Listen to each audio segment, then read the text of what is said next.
Picture this: a quiet suburban street bathed in the golden haze of a late summer evening, where the air smells faintly of cut grass and the distant hum of a lawnmower lingers like a forgotten melody.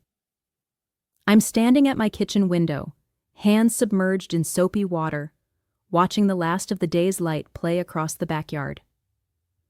My name is Lana, and at 38, I've carved out a life that feels like a well-worn pair of shoes. Comfortable, familiar, maybe a little scuffed around the edges. I've been married to Mark for 12 years now, a man who's as steady as the oak tree out front, with a quiet strength that's held us together through life's storms. He's 41, a mechanic with hands that are always smudged with grease. But when they touch me, there's a tenderness that still makes my heart skip after all this time. Mark's in the garage right now, tinkering with some old car part he swears he can fix. I can hear the faint clink of tools through the open window, a sound that's become the background music of our evenings. We've got plans tonight, nothing fancy, just a quiet dinner at home, maybe a glass of wine or two, and a movie on the couch if we don't get too distracted by each other. It's the kind of night we've had 100 times before, the kind where I'll tease him about overcooking the steak and he'll roll his eyes but grin anyway. But as I scrub a stubborn spot off a plate, there's this tiny knot in my chest, a whisper of something I can't quite name. It's not fear, not exactly, but more like the feeling you get when you've forgotten something important and can't figure out what it is. I glance at the clock on the wall, 6:47 p.m. Mark will be in soon, wiping his hands on that old rag he keeps tucked in his back pocket, asking if I need help with anything. He always asks, even though he knows I'll say no. It's our little dance, one of the many small rituals that stitch our days together. I think about the way his eyes crinkle at the corners when he laughs, the way he still looks at me sometimes, like he's seeing me for the first time. There are moments, late at night, when the house is silent, where we find ourselves tangled up in each other, rediscovering every inch as if it's uncharted territory. It's not something I'd shout from the rooftops, but there's a heat between us, a quiet fire that burns in the way his breath catches when I'm close, in the way we lose ourselves in a dance of whispers and touches under the cover of darkness. But tonight, as I rinse the last dish and set it on the rack, that knot in my chest tightens just a fraction. I tell myself it's nothing, probably just the long day catching up with me. I've been on my feet since morning, juggling tasks at work. As I sit across from Mark at the quaint little restaurant downtown, the clink of silverware and murmur of other diners wrap around us like a soft blanket. The place is cozy, with amber lights casting warm shadows over the dark wooden tables, but there's a chill in the air between us that I can't quite shake. We're making small talk, the kind that skims the surface, how my day at the office dragged on, how he had a stubborn engine to wrestle with at the shop. I'm trying to keep the conversation flowing, pointing out the quirky names of dishes on the menu, like midnight truffle risotto. But Mark's responses are clipped, almost mechanical. His eyes keep darting to his phone, lighting up with notifications he doesn't bother to explain. I feel like I'm talking to a wall, and that knot in my chest from earlier at home tightens just a bit more. When our food arrives, it's a welcome distraction. My seared scallops sit on a bed of creamy risotto, the edges golden and crisp, a faint aroma of lemon and butter rising up to meet me. Mark's rare steak is a deep crimson at the center, juices pooling on the plate like a dark secret. The presentation is almost too perfect, each detail meticulously arranged, and I can't help but notice the server, Ethan, as he sets the plates before us. His movements are slow, deliberate, like he's performing for an audience of two. He places my dish down with a flourish, his fingers brushing the edge of my napkin in a way that feels unnecessary, lingering just a second too long. I shift in my seat, unsure why that small gesture prickles at my skin. Ethan's voice is smooth as velvet, low and measured, as he describes the evening specials. He's talking about some herb-crusted lamb, but his eyes are locked on mine, not Mark's, like he's speaking to me alone. I feel a sudden warmth creep up my neck, spreading across my cheeks, and I tell myself it's just embarrassment. Nothing more. I'm not used to attention like this, not in a place like this, not with Mark sitting right there. I force a smile and nod, mumbling something about how good everything looks, but my voice sounds thinner than I'd like. A little later, as Ethan refills my wine glass, the moment shifts into something I can't quite name. He leans over, the scent of his cologne, something woodsy and sharp, brushing past me, and as he pours, his hand grazes my knee under the tablecloth. It's fleeting, barely a touch, and I wonder if it was even on purpose. My breath catches, my body freezing in place as if time itself has paused. I glance up, my eyes darting to Mark, searching for any sign he noticed. His gaze meets mine for the briefest of seconds, a flicker of something unreadable in his expression, before he looks away.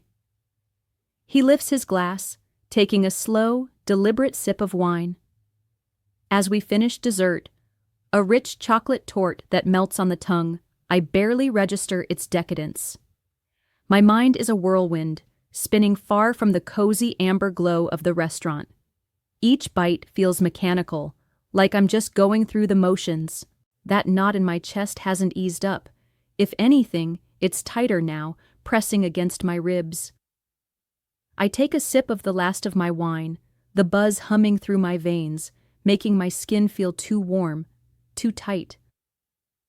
I'm restless, my thoughts darting in directions I can't control.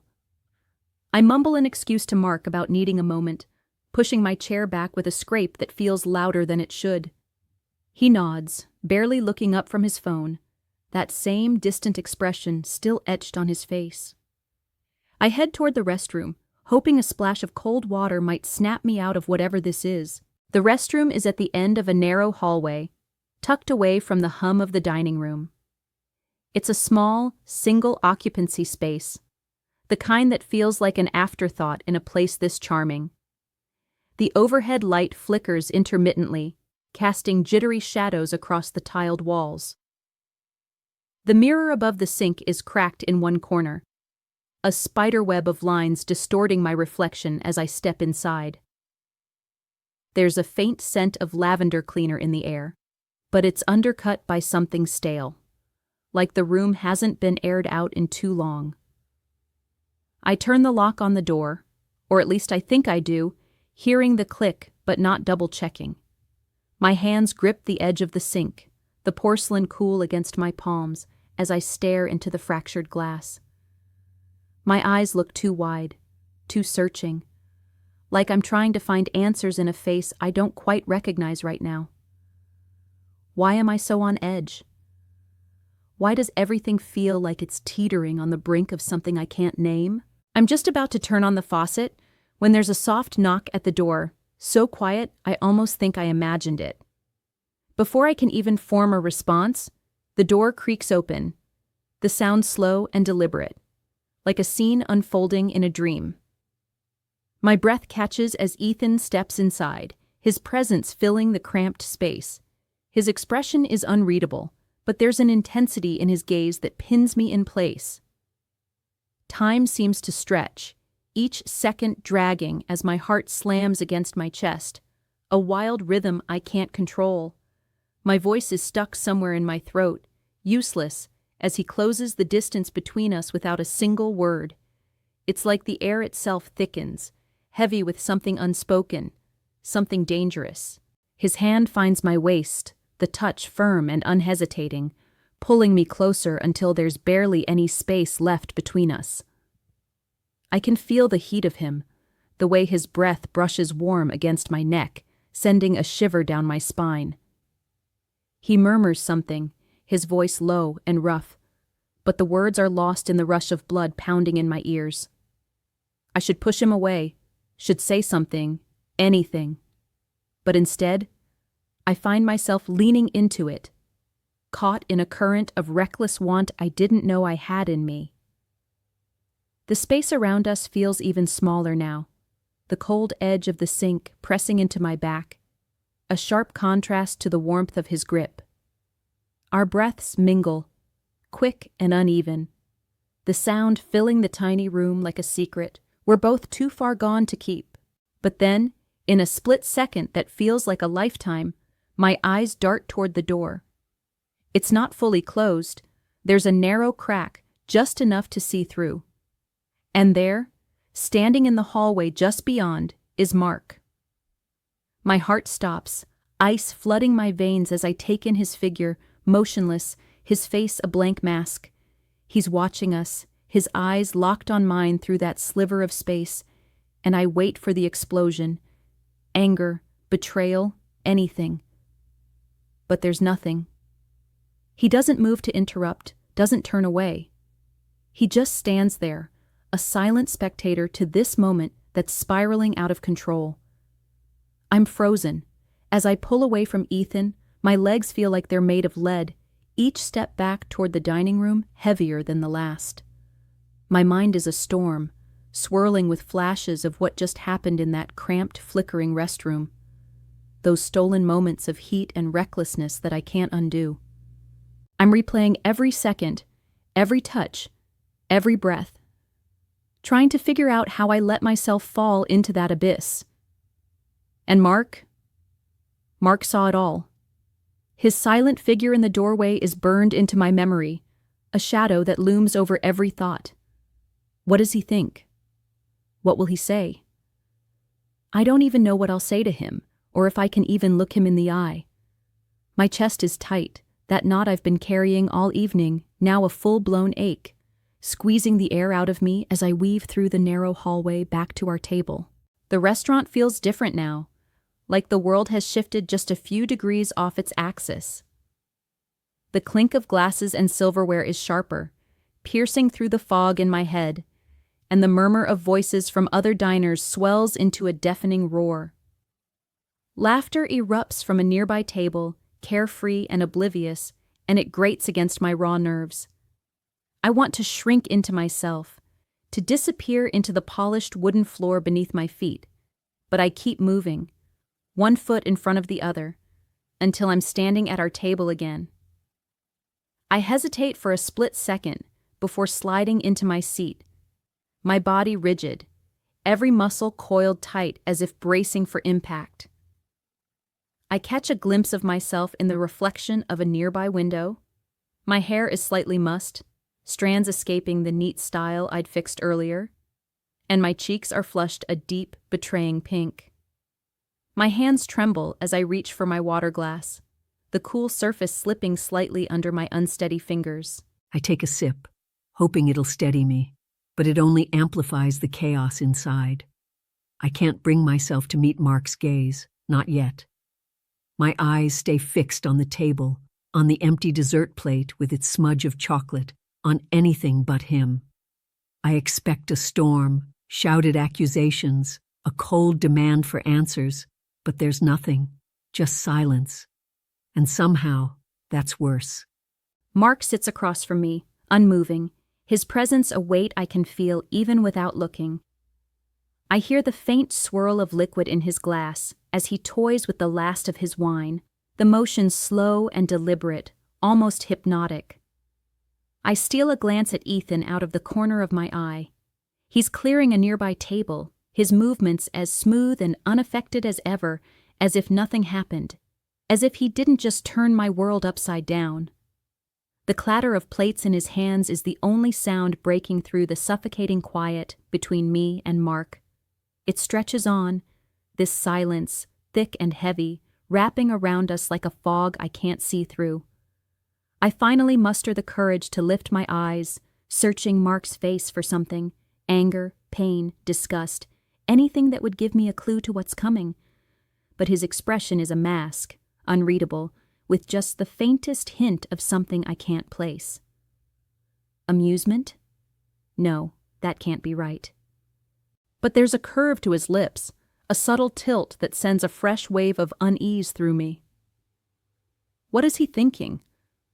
Why isn't he saying anything? My pulse hammers in my ears, each beat a reminder of the line I crossed, the secret that now hangs between us like a guillotine waiting to fall. Inside, I'm unraveling. Guilt claws at me, sharp and relentless, tearing into every corner of my mind. I think of the years with Mark, the quiet nights, the shared laughter, the way he's always been my anchor. How could I risk that? How could I let myself get swept up in a moment of weakness, a fleeting thrill that's left me hollow and terrified? But beneath the guilt, there's something else, something I'm ashamed to even acknowledge. A spark, a rush of adrenaline that I haven't felt in so long. It's like I'm sitting there, my heart still pounding like a drum in my chest. The weight of Mark's gaze pressing down on me heavier than ever. The restaurant hums around us, oblivious to the storm brewing at our little table, but all I can hear is the rush of my own blood in my ears. I'm caught in this tangled mess of guilt and confusion, trying to make sense of what just happened, when Mark's voice cuts through the haze of my thoughts like a blade. It's low, steady, almost too calm for the words that come next. He leans in just a fraction, a small, knowing smile curling at the corner of his mouth, and he whispers, "Want to invite him home? I'd watch again." It's so casual, so matter-of-fact, like he's suggesting we order another slice of that chocolate torte instead of whatever this is.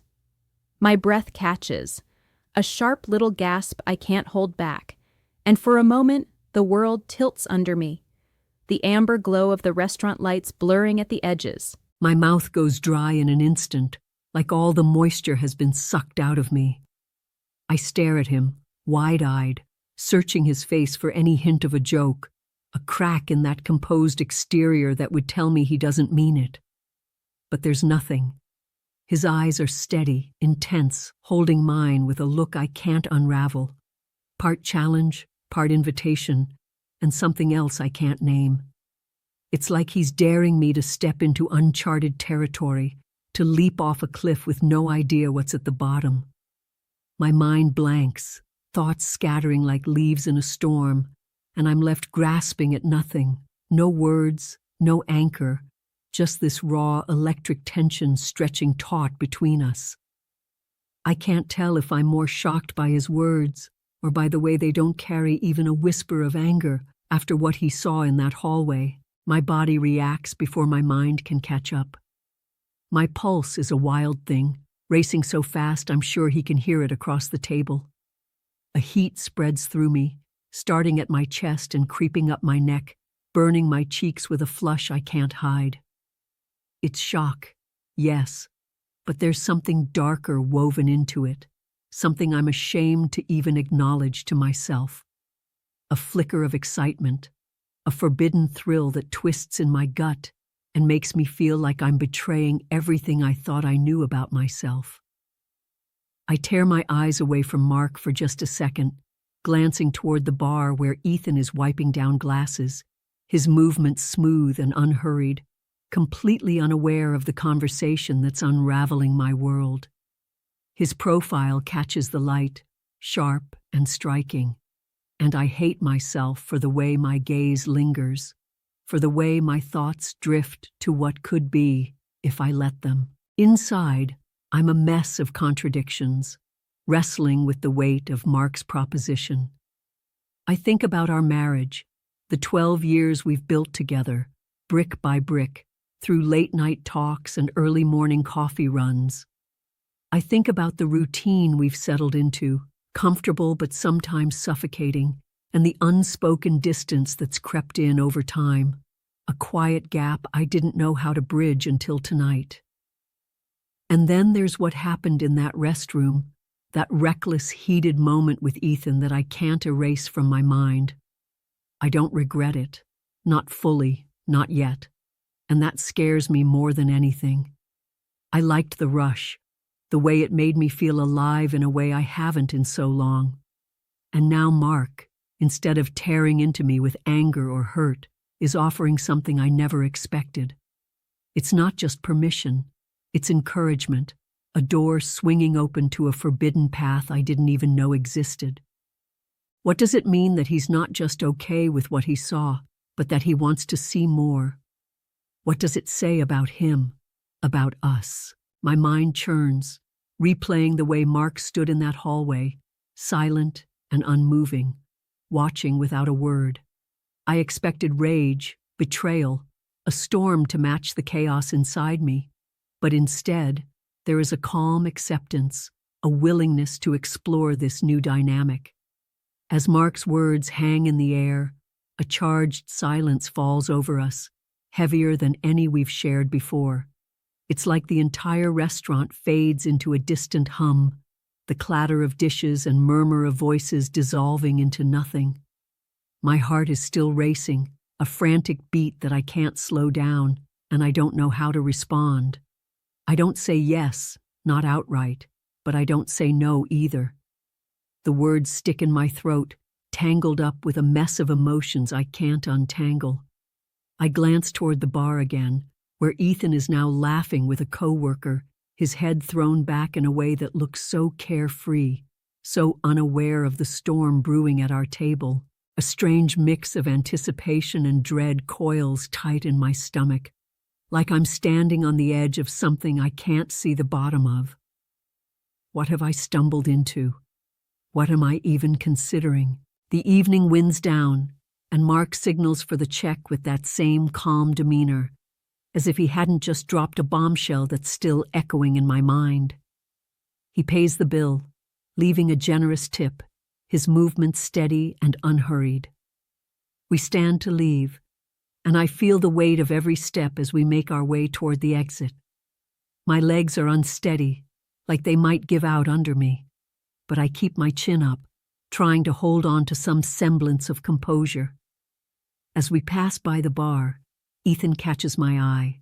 There's a flicker of recognition in his smirk, a knowing glint that sends a shiver down my spine.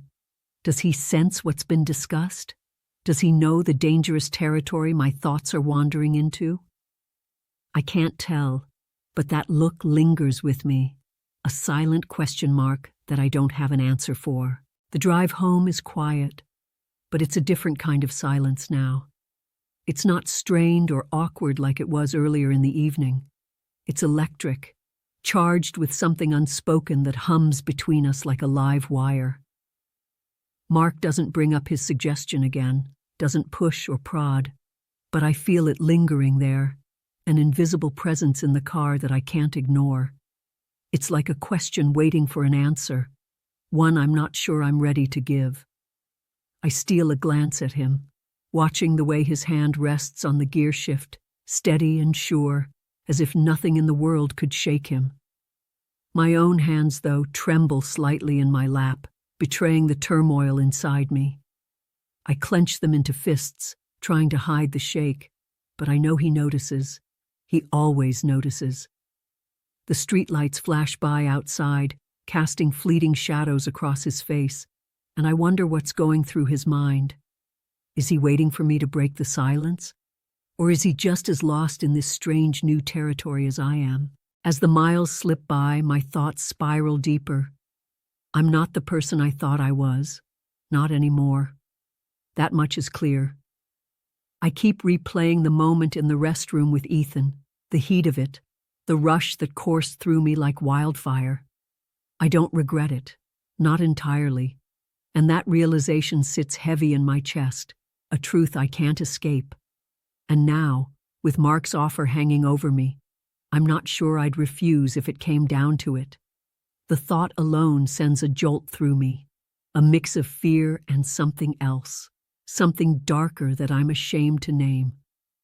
What does this mean for our marriage? Is this the end of the life we've built together over 12 years, the quiet nights and shared dreams? Or is it the start of something new, something dangerous and uncharted that could either destroy us or remake us entirely? I don't have answers, only questions that twist and turn in my mind like a maze with no exit. We pull into our driveway, the house looming ahead, dark and silent under the pale glow of the moon. The engine cuts off, and for a moment, we just sit there, the weight of the night pressing down on us. I step out of the car, the cool night air brushing against my skin, and I look at the house, wondering what the night will bring. Don't forget to subscribe, like, and comment if you enjoyed this story. This will help us create more engaging stories for you.